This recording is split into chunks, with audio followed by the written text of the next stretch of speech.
베레아 아덴에서의 복음 전파라는 제목의 말씀입니다. 빌립보에 교회를 세웠지만 옥에 들어갔고 나오는 과정에서 관리가 떠나달라고 그래서 빌립보를 떠났죠. 데살로니가에 와서도 바울에게 숙소를 제공한 야손이라는 사람이 읍장들 앞에 잡혀가서 어려움을 당하는 그 광경을 보면서 3주 만에 그곳을 떠날 수밖에 없었습니다. 베레아에 와서도 데살로니가에서 내려온 유대인들이 소동을 벌이는 바람에 또 아덴으로 떠나게 되는 바울의 모습을 보게 됩니다. 복음 전하는 것은 하나님 기뻐하시는 일인데 가는 곳마다 이렇게 계속 어려움이 있다면 누가 복음을 전하겠습니까? 그러나 바울의 마음속에는 복음을 전할 때 어려움이 온다, 어려울 수밖에 없다, 어려워도 괜찮다 하는 마음의 정리가 되어 있었죠. 그래서 1차 전도 여행 더베까지 갔다가 돌아오다가 신생교회 새 신자들에게 바울이 한 중요한 말이 있습니다. 사도행전 14장 22절에 우리가 하나님 나라에 들어가려면 많은 환난을 겪어야 할 것이라. 믿음으로 하나님 나라 단숨에 들어가죠. 거듭나면 들어가요. 그런데 하나님 나라의 양면이 있는 거예요. 많은 환난을 겪는 것을 피한다면 하나님 나라에 들어가는 게 뭔지도 모르고 신앙생활이 끝날 수도 있는 거죠. 고난을 어떻게 해석하느냐, 이것이 매우 중요하다고 볼 수가 있습니다. 베드로 사도가 베드로 전서를 쓸 때 고난에 대한 입장이 정리되지 않은 성도들이 교회를 나오지 않고 후퇴하는 모습을 보면서 그들을 격려하기 위해서 베드로 전서를 기록했는데 그 기록을 보면 4장 12절 사랑하는 자들아 너희를 연단하려고 오는 불시험을 이상한 일 당하는 것 같이 이상히 여기지 말고 오히려 너희가 그리스도의 고난에 참여하는 것으로 즐거워하라. 19절 그러므로 하나님의 뜻대로 고난을 받는 자들은 또한 선을 행하는 가운데 그 영혼을 미쁘신 창조주께 의탁할지어다. 이렇게 고난에 대한 소중한 말씀을 남겼습니다. 교회를 세워가는 과정에서 어려움이 있을 수가 있다. 그러나 그 어려움은 극복해야지 우리가 후퇴하라고 허용된 어려움이 아니다. 이렇게 정리된 마음으로 사도가 베레아에서 아덴에서 고린도에서 복음을 전하게 되었던 것이죠. 베레아 교회 성도들의 특성 가운데 아주 유명한 표현이 과거 성경에는 신사적이어서 더 신사적이어서 그랬는데 우리 개정 개혁판에는 더 너그러워서 이렇게 되죠. 헬라어 유게네스라는 단어를 썼어요. 여기에 뒤에 사람이 붙으면 귀족이 되는 거예요. 좋은 가문에서 태어난 바르고 고결한 그런 의미입니다. 왜 이들을 귀족 같은 사람들이라고 말할 수 있는가? 두 가지 특성이 있었기 때문입니다. 첫째로는 하나님 말씀을 받을 때 간절한 마음으로 받는 거예요. 여러분 가운데도 지금 두 부분으로 나누어지죠. 간절하게 받는 분이 계신가 하면 다른 일하고 다른 생각에 빠지고 특별히 마음에 이렇게 기기울일 마음이 없이 예배를 드리는 분도 있잖아요. 베레아 교회 성도들은 간절한 마음으로 받았어요. 그것이 그들이 너그럽다고 표현한 첫 번째 이유예요. 두 번째는 이 말씀이 그러한가 하여 날마다 성경을 상고하면서 말씀의 토대 위에서 예수를 믿으려고 했던 거예요. 주일날 예배 드리고 집에 가서 성경 한 번도 안 보고 다음 주일날 오시는 분도 없지 않아 있잖아요. 근데 베레아 교회 성도들은 말씀을 들으면 성경을 찾아봐요. 성경을 읽어요. 성경에 근거해서 말씀을 받아들여서 확실한 믿음을 갖는 거예요. 베레아에서 말씀을 전할 때 보통 연약한 사람들이 예수를 믿는데 베레아에서는 귀부인과 남자들이 예수를 믿었다. 이렇게 기록이 되어 있습니다. 귀부인은 가진 것이 많은 거예요. 남편이 좋은 직장에 다니는지도 몰라요. 그런데 그들이 말씀을 들을 때 믿음이 생겼다는 거죠. 여성이 남성보다 더 예수를 믿을 확률이 높지만 베레아에서는 남자들이 예수를 믿는 변화가 일어났다. 이렇게 기록되어 있습니다. 어쨌든 신앙생활을 할 때 성경을 기반으로 신앙생활을 잘하는 것은 매우 중요해요. 장로교 신앙은 성경을 이해하면서 잘하는 신앙이죠. 그렇게 성장한 신앙은 은사나 다른 이유로 예수를 믿는 사람들보다 더 확고한 믿음을 갖는다는 것은 모든 교단에서 인정하는 바죠. 우리도 베레아 교회처럼 성경을 사랑하고 맥체인 성경 읽기, 시대별로 주는 말씀인데 놀랍게 연결되는 말씀을 날마다 토대로, 오늘도 여러분 집에 가서 다른 일 하지 마시고 성경을 펴서 오늘 들었던 말씀이 그러한가 하고 밑줄을 긋고 하나님 말씀을 체계적으로 받아들일 때 우리도 풍성한 은혜, 더 너그러운 신앙생활을 할 수 있는 그런 마음을 얻게 될 것입니다. 14절, 실라와 디모데는 아직 거기 머물더라 그랬어요. 베레아에서 소동이 일어나니까 떠나면서 목회자들을 거기다가 둔 거죠. 거기서 더 잘 가르치라고 뒀어요. 그런데 15절에 오면 속히 오게 하라는 명령을 받고 떠나니라. 누가? 저 600km나 내려가는데 안내를 했던 베레아 교회 성도들이 올라갈 때 바울의 명령을 받아요. 실라와 디모데가 지금 베레아에 있을 것이 아니라 빨리 아테네로 내려오라는 거죠. 지도를 보시면 베레아에서 아테네까지 약 600km나 되는 거예요. 먼 길을 왔어요. 그런데 아테네에 오니까 심각한 거예요. 지금 동역자가 필요해요. 베레아는 양반이에요. 아테네가 지금 중요하다. 두 사람 빨리 내려오라고 명령을 했다는 거예요. 명령. 엔토레라는 헬라어 단어는 계명으로 주로 많이 성경에 번역되어 있어요. 하나님이 말씀하신 이 말씀, 계명이라고 번역된 단어인데 바울이 자기를 도와주면서 길잡이했던 사람들에게 명령을 내렸어요. 그 어조는 굉장히 강했고 실라와 디모데가 형편 봐갖고 내려갈게요. 그럴 때가 아니고 빨리 오도록 분명하게 강한 어조로 얘기했다는 의미로 명령이라고 번역이 되어 있습니다. 여러분, 교회 안에서 누가 누구에게 명령을 할 수 있겠어요?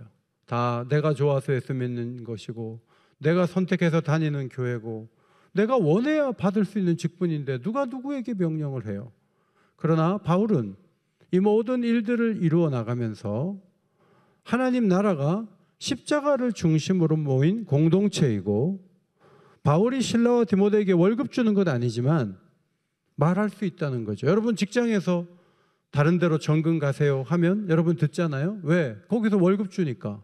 교회는 월급을 주는 것이 아니라 할지라도 교회가 이렇게 합시다 할 때 여러분들이 이것이 교회를 통해서 주님이 내게 주시는 명령일 수 있다 하고 받을 수 있으면 그 공동체는 질서가 있고 살아있는 공동체가 돼요. 그러나 누가 누구한테 말하는 거야? 난 내 마음대로 할 거야. 무슨 말이야? 내가 내 뜻대로 한다니까? 여러분 그것은 교회의 질서를 파괴하는 사고방식이에요. 십자가로 모집된 공동체로서의 모습이 될 때 교회는 더 아름다워질 수 있는 것이죠. 왜 급히 내려오라고 했을까? 16절에 보면 하나의 힌트를 얻을 수 있죠. 바울이 아덴에서 그들을 기다리다가 그 성에 우상이 가득한 것을 봤다 그랬어요. 존 스토트 목사님, 여기 봤다는 단어가 중요하다. 봤다. 뭘 보느냐에 따라서 행동이 다르고 느낌이 다르기 때문에 보는 게 중요해요. 아테네에 가보지 않았는데 아테네가 변화되기를 기도할 수 있겠어요? 아테네에 가보니까 두 지도자가 빨리 내려와야 되겠다 하는 판단이 들었던 거죠. 단기 선교 한 번도 안 가봤는데 선교지를 위해서 기도하는 것과 단기 선교 가가지고 현장을 보고 와서 기도하는 건 다른 거예요. 보고 움직이는 거죠. 보면 어떤 변화가 있냐면 마음에 느낌이 와요. 근데 그 느낌이 뭐냐면 아테네에서 격분하는 느낌이에요. 격분. 몹시 역겨운 것을 보거나 들을 때 생기는 신체 작용, 이게 격분한 거예요. 아테네는 우상 숭배로 장악되어 있었습니다. 사람들이 우상에 끌려 살아가고 있었습니다. 여러분이 잘 아시는 대로 철학의 중심지 소크라테스가 아테네에서 독배를 마셨잖아요. 플라톤, 아리스토텔레스, 이런 유명한 사람들이 다 아테네를 본거지로 움직였기 때문에 많은 사람들이 철학적 사고를 하고 있었습니다. 지금도 철학을 공부하고 철학을 이해하면 사고방식을 좀 더 넓게 가질 수 있다. 우리가 그렇게 인정하는 것처럼 아테네 사람들은 보통 사람들의 사고방식보다 더 체계적이고 더 구체적이고 더 큰 그런 생각을 가질 수가 있었던 것이죠. 바울은 로마의 관습에 빌립보에서 맞섰고 그리고 루스드라에서도 이교의 관습에 도전했지만 아테네에서는 이 지적인 엘리트들을 상대해야 했습니다. 바울은 곧바로 격분하면서 곧바로 사역을 시작하죠. 회당에 가서 유대인들에게 경건한 자들에게 복음을 전했죠. 장터에 만나서 날마다 사람들하고 토론하면서 말씀을 전하죠. 그리고 철학자들을 만나는 거예요. 두 부류의 철학자가 소개되고 있습니다. 첫 번째 에피쿠루스 학파예요. 이 사람들은 행복하게 살 수 있는 길이 뭐냐, 어떻게 하면 만족할 수 있느냐. 우리 현대인들도 그저 나라가 어떻게 되든 사회가 어떻게 되든 내가 행복해야 된다는 생각이 강했는데 에피쿠로스 학파죠. 행복이 중요하다. 어떻게 살아도 행복해야 된다. 이들은 신에 대한 관심은 없었고 우연, 도피, 쾌락이 강조된 그런 가르침을 주었습니다. 반면 스토아 학파는 극단을 피해서 최고의 삶을 살아야 한다. 우주를 움직이는 어떤 힘이 있는데 그 힘이 윤리적으로 깨끗하게 잘 살면 그 힘이 작용해서 우리는 더 만족하며 살 수 있다. 이렇게 가르쳤어요. 이들은 종교적으로는 불가지론자였습니다. 신이 있는지 없는지 잘 모르겠다는 거죠. 신이 있다면 물질과 같은 신을 상상했습니다. 이들의 강조점은 숙명론, 복종, 고통의 감수 이런 것들을 강조했습니다. 자, 이런 철학자들이 복음을 받을 때 이런 반응이 나타났죠. 18절 한번 같이 읽을까요? 시작. 이 말쟁이가 대본을 읽는다고 생각하고 다시 한번 읽어보겠습니다. 시작. 예, 그렇게 대본을 읽을까요? 이 말쟁이가 무슨 말을 하는 거야? 이렇게 반응이 나왔어요. 말쟁이라는 헬라어 단어 스페르몰고로스라는 단어는 병아리가 모이를 쪼아먹듯 여기 가서 조금 저기 가서 조금 지식을 가지고 사람들에게 없는 얘기를 하는 그런 허풍쟁이, 거짓말쟁이, 사기꾼, 위조품 그런 표현을 사용했어요.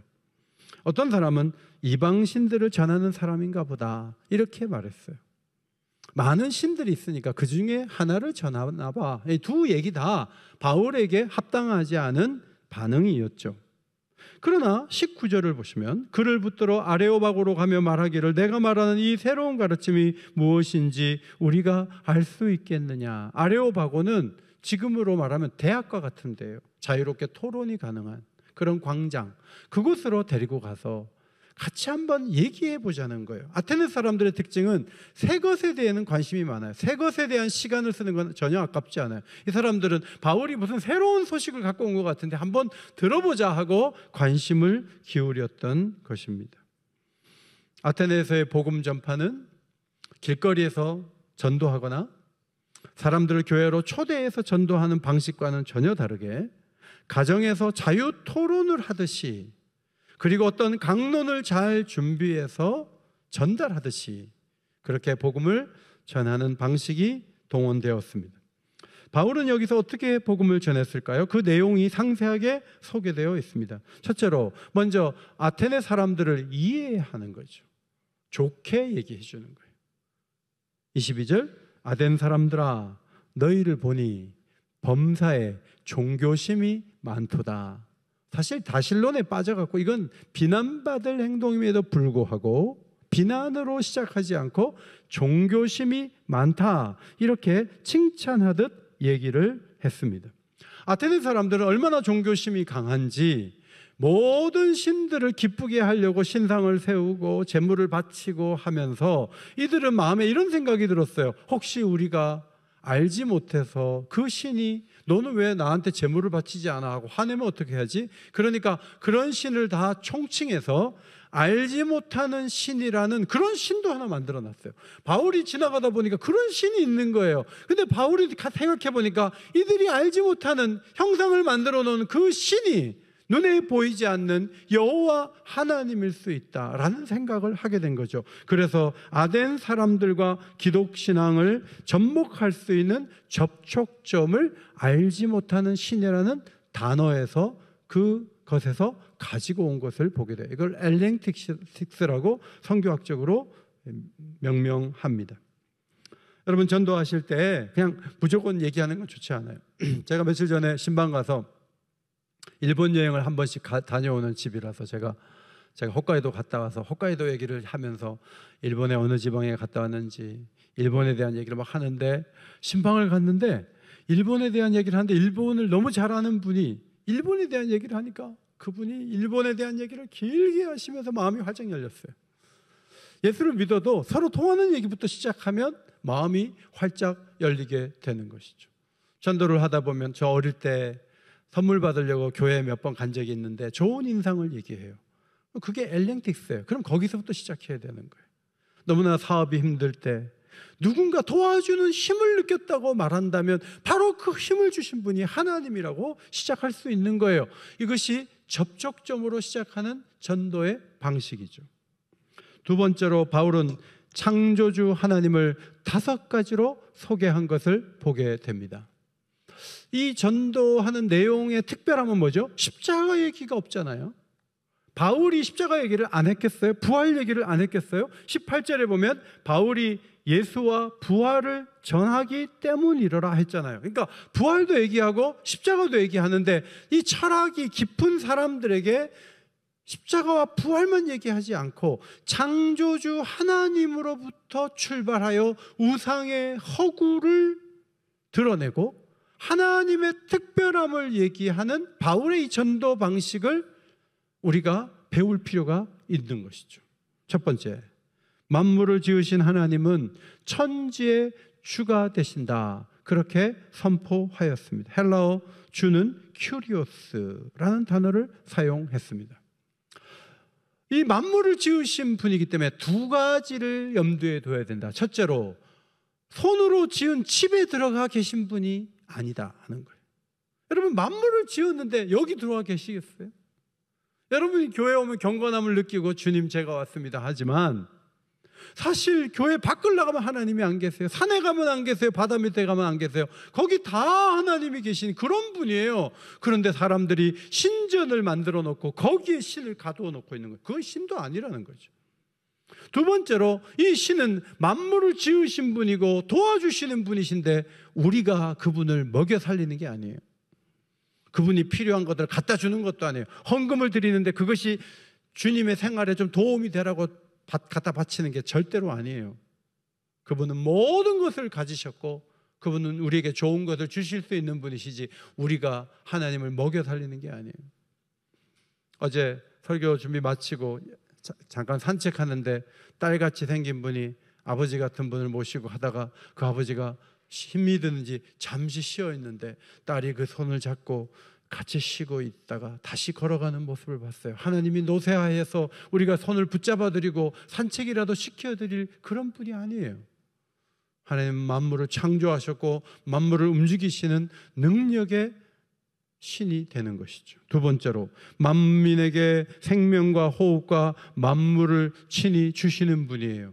우리가 언제까지 살 수 있을까요? 하나님의 생명을 주신 날까지 호흡하다가 주님 오라 하시면 우리가 가야 되는 거 아니에요? 우리가 필요한 것들을 다 주시는 분이 하나님이에요. 어제 산에 올라가니까 아카시아 잎이 그 꽃이 다 떨어졌어요. 그 긴 비에 그냥 향기와 함께 다 떨어져 가지고 막 얼마나 막 마음이 무거운데 오늘 교회 오다 보니까 장미꽃이 활짝 폈어요. 아카시아 꽃을 피우는 분도 하나님이시고 장미를 피게 하신 분도 하나님이시고 우리의 필요한 모든 것들을 공급하시는 분이 하나님이라는 것이죠. 시편 104편은 하나님의 공급하심을 잘 보여주는 시입니다. 자, 10절로 12절을 앞에 보시고 읽겠습니다. 시작. 여호와께서 샘을 골짜기에서 솟아나게 하시고 산 사이에 흐르게 하사 각종 들짐승에게 마시게 하시니 들나귀들도 해갈하며 공중의 새들도 그 가에서 깃들이며 나뭇가지 사이에서 치저기는도다. 여러분, 저 산에 있는 들짐승들 우리가 먹을 것 갖다 주지 않아요. 나무에다 우리가 물 줄 수 없어요. 너무 비가 안 올 때 구청에서 산에다가 물 자루를 해가지고 하나씩 걸어 넣어가지고 겨우 살리는 그런 일을 했지만, 그래서 사는 것도 아니에요. 그 많은 나무들이 흡족한 비를 맞고, 그리고 웅덩이에 들나귀가 가서 물을 마시고 그렇게 해서 생존하는데, 그렇게 하시는 분이 하나님이죠. 백사편 28절, 주께서 주신즉 그들이 받으며 주께서 손을 펴신즉 그들이 좋은 것으로 만족하다가 주께서 낯을 숨기시면 그들이 떠는 거죠. 하나님이 다 먹여 살리는 거죠. 세 번째, 하나님은 모든 민족을 다스리는 분이라는 것입니다. 모든 민족은 한 사람 아담에게서 나왔습니다. 사람들이 흩어져 살게 됐는데 그들의 역사와 거주 경계를 다 하나님이 정하셨어요. 중국인들은 여기 살아라, 유럽인들은 여기 살아라, 다 하나님이 정해 주시는 거죠. 하나님은 멀리 떠나 있는 것 같지만 사실은 가까이 계세요. 죄가 있기 때문에 하나님이 멀리 있는 것처럼 느끼고 살 뿐이에요. 하나님은 가까이 오셔서 뭐가 필요한 게 없나 하고 도와주는 분이라는 것입니다. 모든 생명체를 살게 하시고 움직이게 하시고 존재하게 하는 분이 하나님이라는 것이죠. 네 번째, 하나님은 우리의 아버지라는 것입니다. 따라합시다. 하나님은 우리의 아버지이십니다.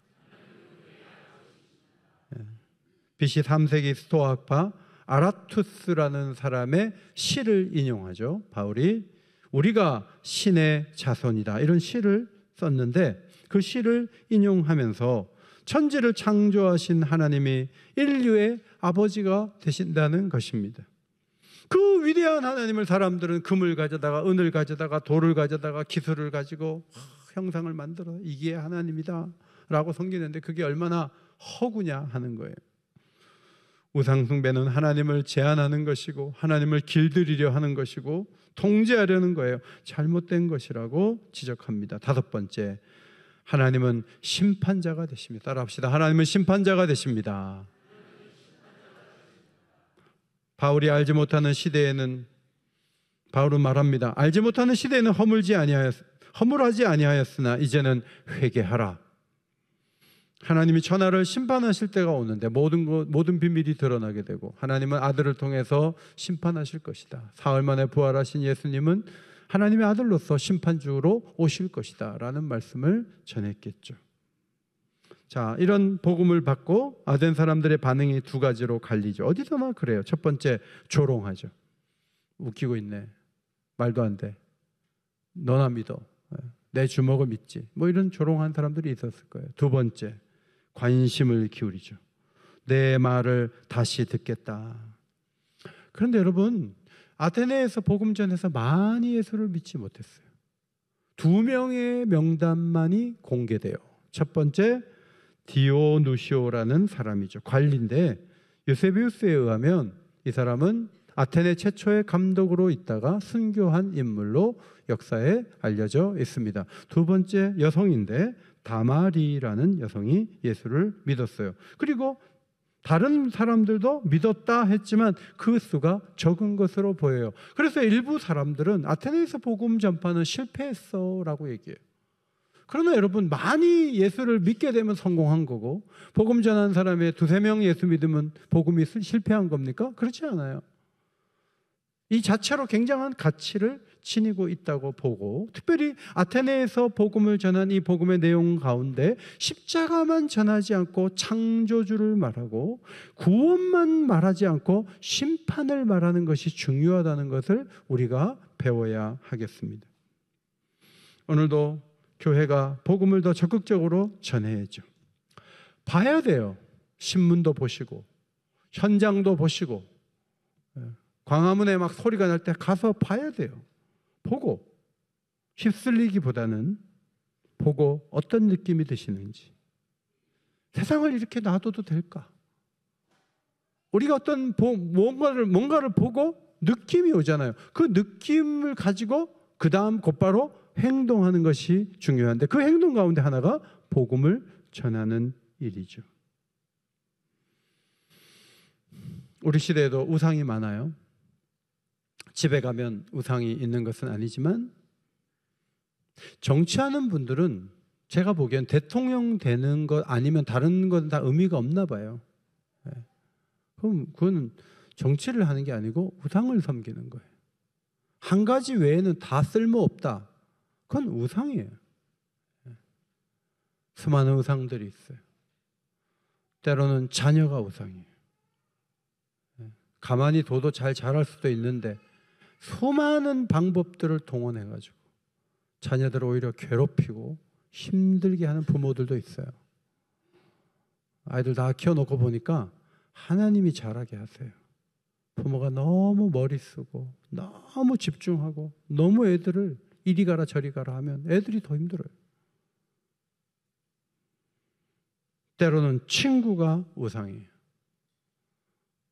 여기 가보고 저기 가보고 늘 모여야 되고, 어떤 사람은 너무 배우려고만 해요. 뭘 그렇게 배워요?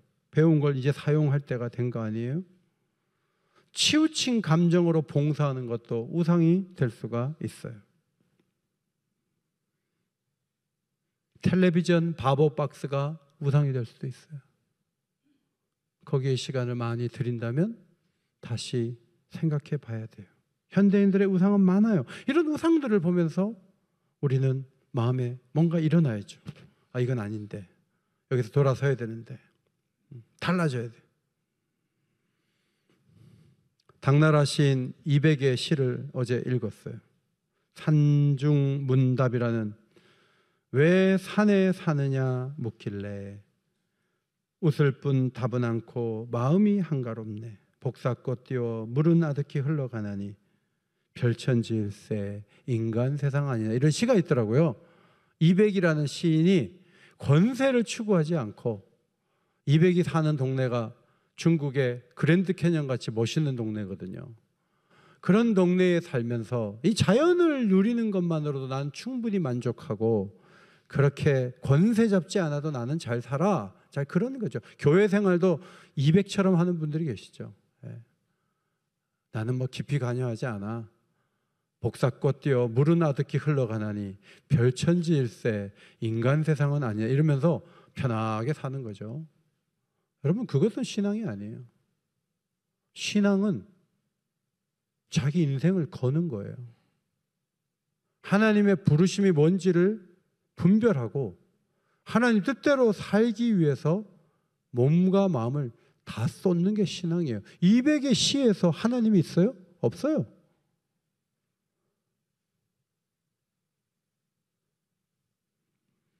대조적인 모습을 창조 설계의 비밀, 리 스트로베리 쓴 책에서 보게 됐어요. 의사 비고 올슨과 아내 조안에 대한 이야기예요.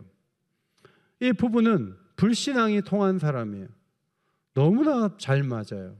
그런데 장인 장모가 불러다 놓고 밤늦게까지 전도를 하는 거예요. 그런데 두 사람이 얘기를 듣다가 와가지고, 여보, 우리 장인 장모님 기독교 신앙이 허구라는 것을 확실하게 깨닫게 해줍시다. 근거 자료를 가지고 좀 알게 해서 저 어리석음에서 건져줘야 되지 않겠습니까? 이렇게 부부가 의기투합을 한 거예요.